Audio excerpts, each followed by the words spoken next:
একটা বিশেষ জিনিস দেখানোর জন্য আমি উপরে এইখানে ভিডিও করতে এসেছি এইখানটাতে। তো আগে দেখিয়েছিলাম আপনাদেরকে যে আমার এই যে গাছের একটা ডাল, এটার মধ্যে আমি এইখানে পেপিলানেন্থ আর এইখানে কি বলে এটাকে ডেনড্রোবিয়াম আর নিচেরটা হলো সিম্বিডিয়াম, এই তিনটে আমি একটা ইয়ের মধ্যে লাগিয়েছিলাম। তো এটাও বেঁচেছে, কিন্তু এটার গ্রোথটা ততটা ভালো হয়নি, গ্রোথটা একটু কম হয়েছে।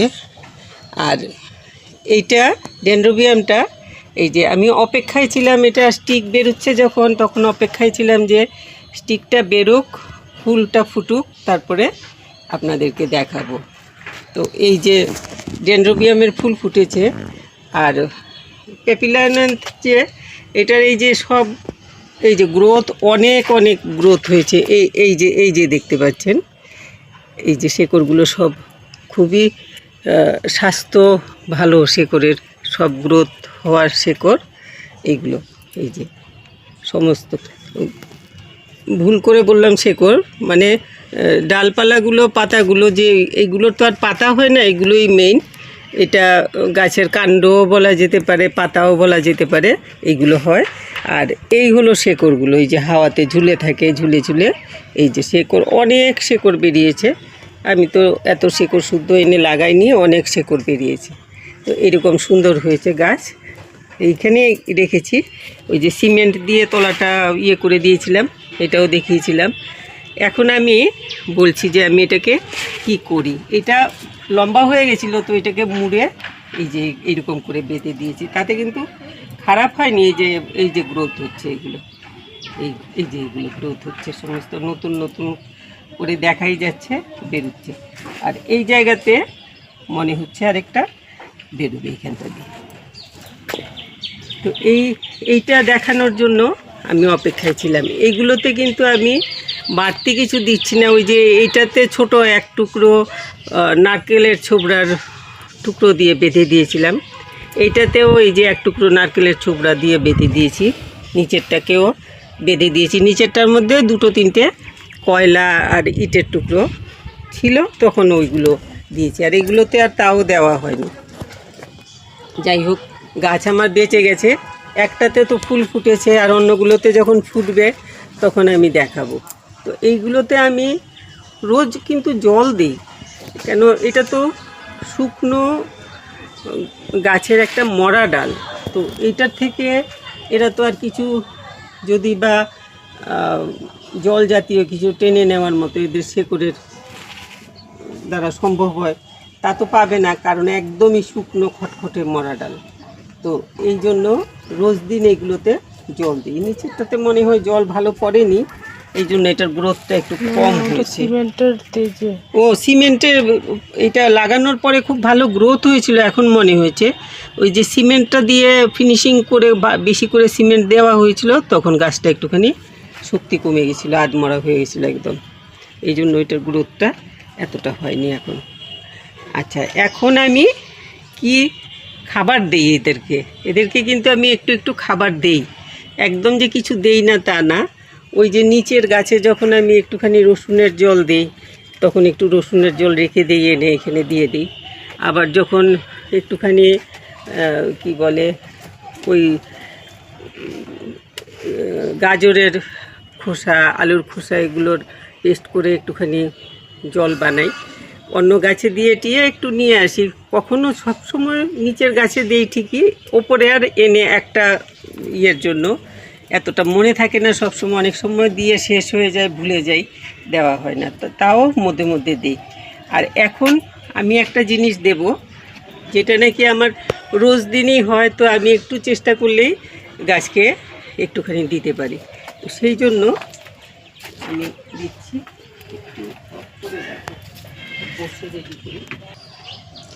তো যেই জিনিসটা আমার রোজ দিন হয়, ঘরে ফল কাটা হয়, বিশেষ করে ঠাকুরকে দেওয়ার জন্য ফল কাটা হয়, নিজেরা খাবার জন্য ব্রেকফাস্টের সময় কিছু ফল কাটা হয়। তো ওই জন্য আমি এই জিনিসটা আমি এখন এই যে ফলগুলো খোসাগুলো ভিজিয়ে রেখে দিই। ঠাকুরকে যখন সকালবেলা দেওয়া হয় তারপরে ফলের খোসাগুলো আমি এরকম করে ভিজিয়ে রেখে দিই। তারপরে এই যে হালকা জলটা, এই জলটাকে ছেঁকে একটু ভালো করে ছেঁকে নিতে হয়, না হয়তো এক তো এইগুলোর ফলের কিছু থাকে যদি, তাহলে পিঁপড়ে আসে, আর আরেকটা হলো ওই যে স্প্রেয়ারের যে ফুটোগুলো এগুলো ব্লক হয়ে যায়। এটার সাথে আর বেশি জল মিশাবো না, এটাতে জল নিয়ে এসেছিলাম তো একেবারেই হালকা, কিন্তু এটার মধ্যে ওদের জন্য খাদ্যগুণ তো নিশ্চয়ই থাকবে। আরেকবার ছেঁকে দিই, গুঁড়ো টুড়ো পড়লো নাকি, একটু ছেঁকে দিলেই ভালো হবে। এই যে কালো কালো গুঁড়ো দেখা যাচ্ছে কিসের,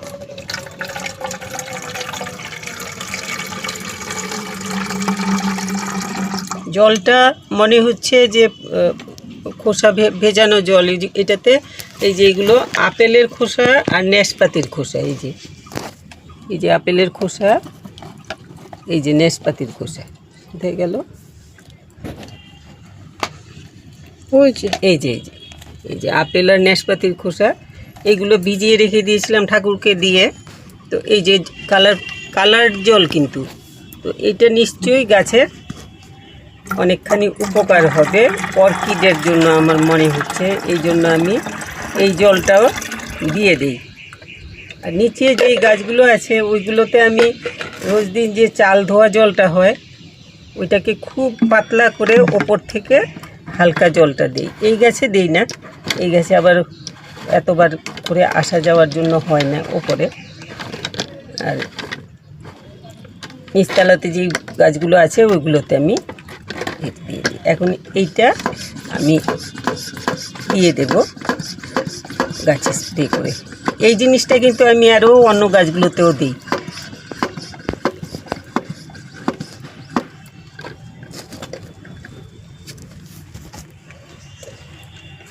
আগে একটুখানি পাতার মধ্যে স্প্রে করে দিয়ে দেব পাতাতে, গাছে অন্য এই সবগুলো অর্কিডেই দেব। ভালো করে শেকড় ডালপালা এগুলোকে ভিজিয়ে দিলে গাছগুলো একটু ভালো থাকে। অর্কিডে কিন্তু শুকিয়ে গেলে অর্কিডের কিন্তু ক্ষতিই হয়ে যায়। এই জল রোজই দিতে লাগে, আমি রোজই কিন্তু জল দিই অর্কিডে জল লাগে না যে বলে কথাটা ঠিক না, কিন্তু এখন একটুখানি মোটা করে নিলাম যাতে এই জায়গাগুলো ভালো করে ভিজে যায়। এটাকে এরকম করে টাইট করলে এরকম হয়ে বেরোয়, আর মোটা করে দিলে এরকম করে বেরোয়। এটা দিয়ে আমি ভালো করে ভিজিয়ে দিতে পারি।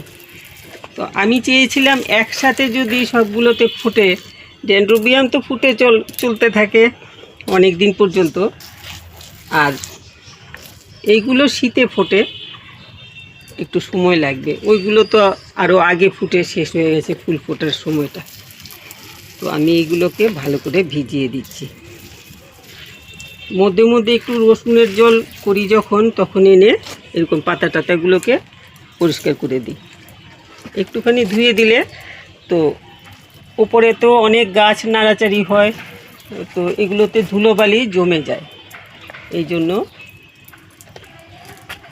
এগুলোকে এরকম করে দিই। আরেকটা দেখাই এই জায়গাটাতে, এটা আমি অবশ্য নিচে অনেক সিস্টেম করে রাখা ছিল, তো নিচের থেকে একটু ভেজাল হয়ে যাওয়াতে এগুলোকে তুলে আনা হয়েছে। সেগুলোকে কোনো সিস্টেম করে রাখা হয়নি, তাও গাছগুলো কিন্তু আছে, এগুলোকে তুলে ঠিক করে রাখতে লাগবে। তো এগুলোতে ওই ফাঁকে ফাঁকে যখন ওই গাছগুলোতে দিই তখন এগুলোতেও আমি একটু এই সমস্ত ওদের জন্য খাবার যা মনে হয় আমার যেটা দিলে পরে ভালো হবে সেটাই দিই। আমি বলছিলাম যে মধ্যে মধ্যে একটু রসুনের জল করে এনে দিলে ভালো হয়, কেন রসুনের জলটাতে কিন্তু এদের ওই যে ফাঙ্গাল ইনফেকশন হয়, এইগুলোকে ইয়ে করে। এই যে এটার শেকড়গুলো এত সুন্দর, এই যে ডট ডট ডট ডট মতো শেকড়গুলোর মধ্যে, এই যে দেখতে পাচ্ছ, দেখা যাচ্ছে, খুব সুন্দর লাগে দেখতে। যাই হোক, তো ওই জিনিসটা করি। আর আমি তো কেনা খাবার এখন পর্যন্ত অর্কিডে কেনা খাবার কিছু দেইনি বা কেনা ওষুধ কিছু দেইনি। শুধুমাত্র যখন যেটার কিছু অসুবিধা দেখি তখন সেটাকে চেষ্টা করি, সেটাকে একটুখানি পচা জায়গা টায়গা বাদ দিয়ে, শুকনো জায়গা টায়গা বাদ দিয়ে ফ্রেশটাকে একটুখানি রসুন জল টল দিয়ে ভালো করে ধুয়ে মুছে আবার সেট করে দিই। তো এইভাবে করে কিন্তু আমার গাছ মরছে না, গাছ বেঁচেই থাকছে, ফুলও হচ্ছে।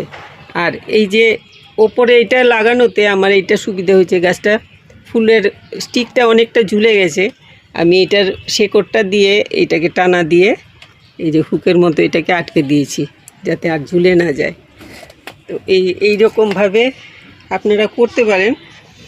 ছাদের উপরে বেশি গরম, কিন্তু তাতেও কিন্তু প্রথম আমি অর্কিডগুলোকে এই শেডটা বানানোর পরে অর্কিডগুলোকে এনে ঝুলিয়েছিলাম। ঝুলানোর পরে দেখলাম যে অর্কিডগুলোর স্বাস্থ্য সব খারাপ হয়ে গেছে একদম, সেই জন্য সব আবার নাবিয়ে ফেলছি। উপরের থেকে যে হিটটা গ্রিন নেটের ভেতর দিয়ে হিটটা ওরা কাছাকাছি পড়ে যায়, তো এতটুকু নিচে থাকলেও তাপটা পেয়ে যায় বেশি, ওইটার জন্য গাছগুলো নষ্ট হয়ে যাচ্ছিলো, সেই জন্য সব নামিয়ে নিয়ে গেছি। শুধুমাত্র এইটাকে রেখেছি আমি, এইটা আছে আমার এখানে এই ইয়েটাতে দিয়ে রেখেছি, এখানে এটা ভালোই হয়েছে। কেমন লাগলো আপনাদের দেখে আমার এই যে আইডিয়া করেছিলাম একটা, আমি এরকমভাবে করব, তো এইটা আমি করলাম। এখন এইখানে গাছ হয়েছে, যখন গাছ হয়েছে তো গাছ তো আগেই হয়েছে, ফুল হয়েছে যে এখন, সেটাই দেখাতে চেয়েছি যে গাছ হয়ে ফুল হয়েছে। এই যে এইগুলো ধরে রাখার জন্য কোনো রকমে আমি একটা এই যে নারকেলের ছোবড়া দিয়ে পেঁচিয়ে আর পলিথিনের ইয়ে দিয়ে এগুলোকে বেঁধে দিয়েছিলাম। তো এইভাবেই আছে আমার গাছটা। কেমন হয়েছে গাছে ফুল আপনাদের কেমন লাগছে দেখতে? ফুলের সাইজ কিন্তু ভালো হয়েছে, এই যে অনেক বড় ফুল হয়েছে, এই যে এত বড় বড় ফুল হয়েছে ডেনড্রোবিয়াম, এগুলো খুব ভালো সাইজ হয়েছে, দেখতেই পাচ্ছেন। গাছের অবস্থা তো খুব একটা ভালো না, স্বাস্থ্য মাত্র কোনো রকমে বেরিয়েছে একটা স্টিক। যাই হোক, এতটুকুই দেখালাম। শুধুমাত্র একটু শেডের তলায় রাখলে ভালো হয় আর কি। ডাইরেক্ট ছাদে রাখতে হলে ডাইরেক্ট রোদে রাখলে তো এগুলো মরেই যাবে, শুকিয়ে যাবে একদম। তো আমি এই কোনাটাতে রেখেছি, সকালে রোদটা পেয়ে যায় এরা, কিন্তু তারপর থেকে এই যে বেলা এখন 11টা 11:30 হবে, এখন থেকে কিন্তু আর রোদ পাবে না, এ ছায়া ছায়া রোদের আলোটা পায়, এই জন্য গাছগুলো ভালো হচ্ছে। তো আপনারা ইচ্ছে করলে এরকম ছাদের উপরে ডেনড্রোবিয়াম, যদি খোলা ছাদ থাকে, কোনো শেড টেড না থাকে, তাহলে পরে কোনো গাছের ছায়া বা আমি যেমন ছাতার মতো বানিয়ে দেওয়ার একটা প্ল্যান একটা ভিডিওতে করে দেখিয়েছিলাম, এরকম কোনো কিছু একটা দিয়ে শেড দিয়ে এরকম পুরনো কাঠের টুকরোর মধ্যে ডেনড্রোবিয়াম লাগিয়ে, ডেনড্রোবিয়াম, তারপরে পেপিলায়োনেন, তারপরে সিম্বিডিয়াম, এইগুলো সবগুলো এরকমভাবে লাগিয়ে গাছ কিন্তু করতে পারেন, ভালো হবে। অর্কিডও হলো, আর অর্কিড হলে পরে তো ফুল অনেক দিন থাকে, এটা একটা সবাই জানে। নিজের কাছেও ভালো লাগবে যে আমার ছাদ বাগানেও অর্কিড হচ্ছে, তো ওইটাই আর কি দেখানোর জন্য আজকে মেইন জিনিস হলো, আমি এইটা তো একটা সিমেন্টের মধ্যে একটা কাঠের টুকরো বসিয়ে আপনাদেরকে দেখিয়েছি যে আমি এখানে বেঁধে দিলাম যে আমার কি হলো, তার রেজাল্টটা কি হলো সেটা তো দেখাইনি। তো আমি এতটুকুই দেখালাম আপনাদেরকে। আর এইরকম মাঝে মধ্যে একটুখানি কিছু দিয়ে দেবেন, তবে জলটা কিন্তু রোজ দেবেন। আর বিশেষ করে ছাদের উপরে বেশি টেনে যায়, হাওয়া যেমন বেশি লাগে, রোদের তাপটাও বেশি থাকে, তো এগুলো বেশি টেনে যায়। এই জন্য একটুখানি জলটা রোজ দিলে, আমি মগ দিয়ে এখানে জল ঢেলে দিই, এখানে জল ঢেলে দিই, এরকম করে মগ দিয়ে ঢেলে ঢেলে দিয়ে দিই। যে স্প্রেয়ার দিয়ে দেব সেই সময়টা পাই না, তো মগ দিয়ে ঢেলেই আমি দিয়ে দিই অনেক সময়, তাতে কিন্তু গাছ ভালোই হয়েছে। তো আপনারা করতে পারেন। আপনাদের এখন কেমন লাগলো আমার আইডিয়া, আর আমার এই যে তৈরি করেছি যেটা, এটা দেখে কেমন লাগলো, ভালো লাগলো কিনা জানাবেন, কমেন্ট করবেন, একটু লাইক শেয়ার করবেন ভালো লাগলে, আর যারা সাবস্ক্রাইব করেননি একটু সাবস্ক্রাইব করে নেবেন, আর কমেন্ট করবেন সবাই। সবাই খুব ভালো থাকবে।